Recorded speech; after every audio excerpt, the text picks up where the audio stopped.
Welcome back. Mr. Fani-Kayode, prior to the break, you were talking about the PDP, the party that you now belong to, and talking to me about all the reforms that you think have taken place and all the changes that made the PDP attractive to you again. You, nonetheless, failed to deliver Oshun State during the recently concluded elections for governor to the PDP. Has that been an issue? Well, I don't think so. Like I said elsewhere, you win some, you lose some. And we had a very good election. The PDP managed to win 42% of the votes cast, and that's exceptionally good. We had a damn good candidate. We had immense support from people from outside the state within the party. And I think we did exceptionally well. I might add there are issues that have been raised because the candidate has chosen to go to court, citing all kinds of electoral malpractices as reasons. Well, these matters will be presented before the court, and we'll see what the court says within 3 months. But I know think we for did a very fact well. that you were in Oshun. Sure, I was there for 3 weeks So were before the these election. free and fair elections? Is there a case for election malpractice from your point of view, or do you endorse these elections? No. For me as an individual, I can only comment on what I witnessed and what I saw. And I said it immediately after the election, that I felt that it was a convincing election. And I felt that Aregbesola had won fair and square. However, I didn't see everything. I only saw what I saw in my own zone and on the day of the election, though I was in the state for almost 3 weeks before. Now, issues have been raised about electoral malpractice in Ede, in Elisha, and in a number of other places, and it's for the courts to decide, and it's for our candidate and our party. I'm a party man. I have to stand by my party at such a time. It's for us, our party at the state level, to present their case before the court to see whether or not things went well.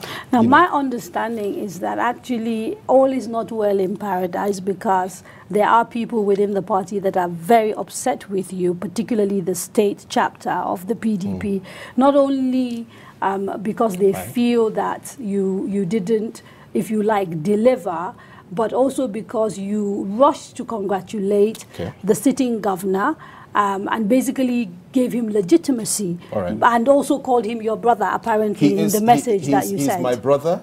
Rauf Aregbesola is my brother, and he will always be my brother, regardless of the fact that we're in different political parties. And really, I couldn't give a hoot what anybody thinks or has to say about that, because for me, politics should not, and does not divide brothers and friends. We just disagree in terms of our party ideology and where this country should be going. You spoke about delivering. At least in my own zone, in my own area where I come from, we delivered the 4 local government areas of Ile-Ife convincingly. We got the highest number of votes for Yola Omishore, who is also from there, I might add. And we did very, very well there. We got 42% of the votes cast in the state. So the suggestion that the APC or any of the leaders of the APC are the ones that speak for the Yoruba people, which is what they always tell everybody that cares to listen, has been put, to the test, and it's simply not true. Almost 50% of our people, not quite, but almost 50% of our people voted for the PDP, and that, I think, is something we should be happy about, and we should not be disputing that you shouldn't congratulate or you should congratulate. We're beyond that. We're leaders, and we need to be able to do the right thing at the right time. Now, it's a little bit strange to hear you refer to, one of the leading lights of the opposition APC as your brother and your friend, a party that you've described as the founders and sponsors of terror and Boko Haram. I see a contradiction in that, don't you? No, I don't, and I'll tell you why. When I speak about the APC, I'm not referring to every individual in the APC. I'm not referring to every person in the APC. I'm referring to some individuals in the APC that have taken leading role, that play a leading role at the national level of the APC. And that's where my concern resides. I don't believe, for example, for 1 minute, that somebody like, let's say, Rauf Aregbesola, who is a Muslim. Yeah, he's a good Muslim. He carries his faith into whatever he does, and he's entitled to do that.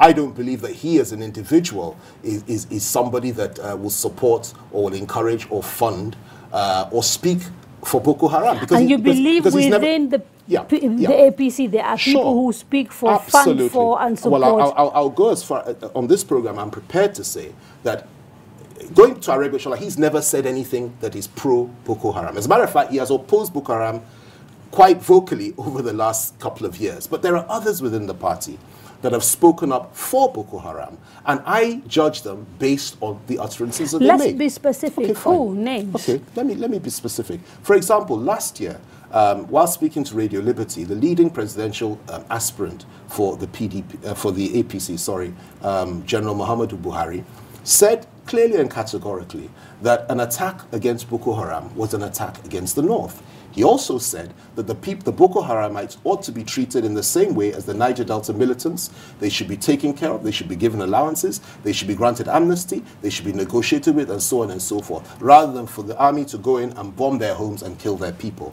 He said in 2001 that he had the intention of spreading Sharia throughout the country. He also said in 2001 that what business is it of Christians to cut, why should Christians or any non-Muslims be bothered when Muslims cut each other's limbs off? After all, it's their faith. Now, I don't want to judge him by that because that was in 2001. But when you marry that with his comments about Boko Haram last year, and when you marry that with the comments of Lai Mohammed, who is the official spokesman of the APC, at that time when he made these comments, he was the official spokesman of the ACN, that the prescription of Boko Haram by the federal government was unconstitutional and that it was unjust. When you marry all that, and you marry that with the activities of the governor of Borno State, as far as I'm concerned, when it comes to the Chibok affair and so on, and unexplained acts, when you marry that with the activities of Senator Ndume and other senators, leading senators from the Northeast, when it comes to the issue of Boko Haram, it gives cause for concern. And I'm saying that they need to answer these questions and explain to us. Well, when these issues have been raised again and again, there is a tendency, I've been told by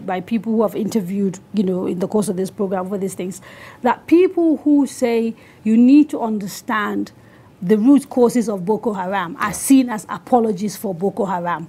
Are you not making the same mistake? Not at all. Just because someone says, respect the rule of law, work by the Constitution and do what the Constitution, says you should do, like Lai Mohammed says, and says that, terrorism is not something that happens overnight, and you need to look at the reasons why we have terrorism so that you're using what this government is actually doing, which is the soft power as well as the hard power.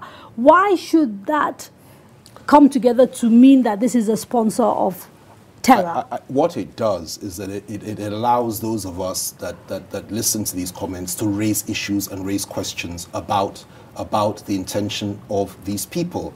Now, for example, when a terrorist organization that has killed, probably more people than any other terrorist organization on the planet today within the space of 1 or 2 years. I mean, as at last year when Mohammed made these comments, they had killed almost 10 to 15,000 Nigerians, although we always underplay the numbers, okay? Both Christians and Muslims. And then they are prescribed by the federal government. And then the official spokesman of the opposition says it is wrong for them to prescribe them and it is unjust. That raises questions, and it ought to raise questions. A party that has a national executive today where the chairman happens to be a Christian, but the overwhelming majority of substantive office holders are Muslims, that is key positions, not deputy, are Muslims, it gives cause for concern. A party, if you go to Lagos State, for example, Mr. Fani-Kayode, I can come to Lagos State. I understand you saying a party... Let me finish. Okay. I understand you saying a party that has too many Muslims, for example, is not necessarily nationally representative and may therefore not be qualified to run for and aspire to hold national office. That is quite different from saying this is a party that is sponsoring terror, that is funding terror. And I'm just saying that, for the sake of clarity, I want to be sure of exactly what it is that you are alleging when it comes to the APC. Let me be more specific.